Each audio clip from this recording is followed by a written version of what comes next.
You know, when we think of great royal cameos, for us, I think in our generation, we tend to think of this, the late Queen in Bond, right? Alongside a real life James Bond, Daniel Craig. And we all know the story about how that came around, but I just thought it was a terrific move.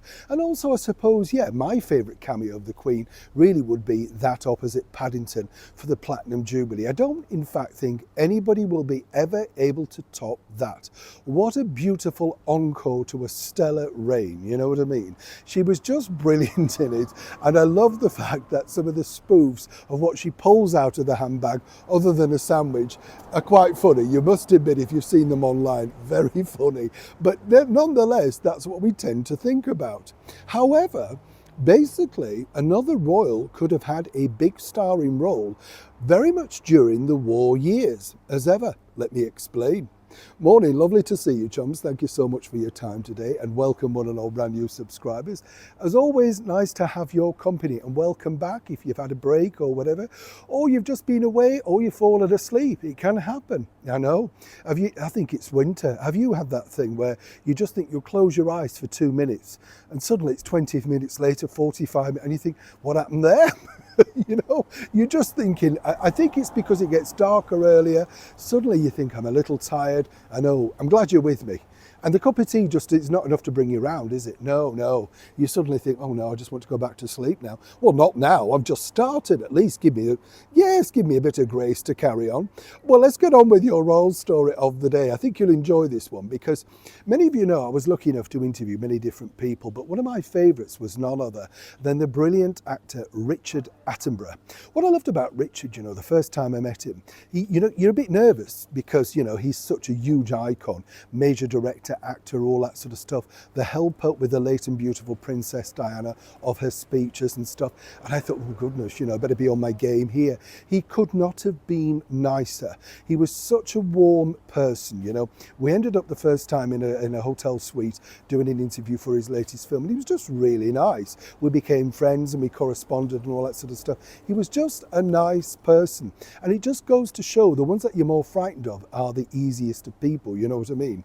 But Dickie, as he was affectionately known, starred in many major movies.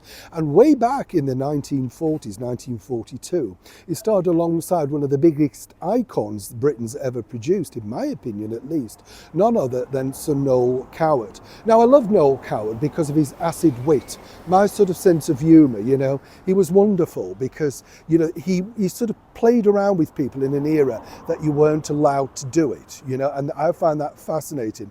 The wonderful actress Barbara Windsor told me a quote that when she was going for an audition for him, she said on the stage early one morning during rehearsals, no, she said, I don't know what's wrong with me.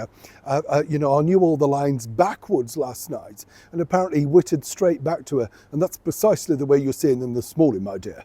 And she just couldn't believe it. But even she thought it was funny. Do you know what I mean? Because you could not laugh at brilliant wit. Now, he had a major success in 1942-43 with an epic war movie, In Which We Serve, built upon some of the stories told to him by Lord Louis Mountbatten.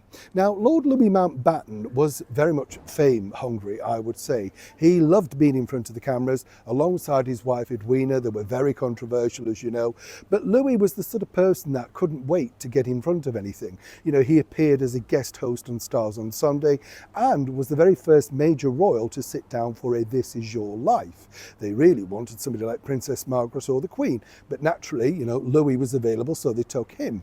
What's interesting was Richard Attenborough had a small part in the movie. At first it was uncredited, but in later issues he said they put it on. Now, what he told me, which I always found fascinating about this, and when you think about the way that we are in the world today, apparently at the end of the movie, and it was such a rousing sort of movie of, you know, it was supposed to get the morale going, that sort of stuff, which it did. It became the biggest box office film in Britain in 1943. Lots of plaudits for its writer, director, creator and star Noel Coward. That's how he liked it, right? But according to Richard Attenborough, at the end of the movie, they thought this would be a good idea if His Majesty the King, King George, just placed a personal message so that those seeing the movie would be more inspired because, etc., there was the King. And apparently everybody loved it.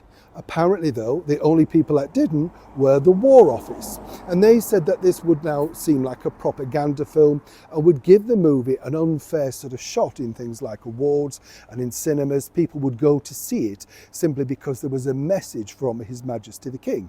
He said, well, don't advertise it. You know, we'll just do it. Noel Coward, in fact, wrote the speech and put it all together. But according to Richard Attenborough, the War Office won and said, no, this will be seen as propaganda. We can't allow it. So His Majesty the King, King George, missed out on a wonderful opportunity, some might say, to be the very first royal in a major motion picture event, but more importantly, rallying the troops. But also, according to sources and Richard Attenborough, Winston Churchill liked the idea, but felt that maybe he then should put the speech at the end.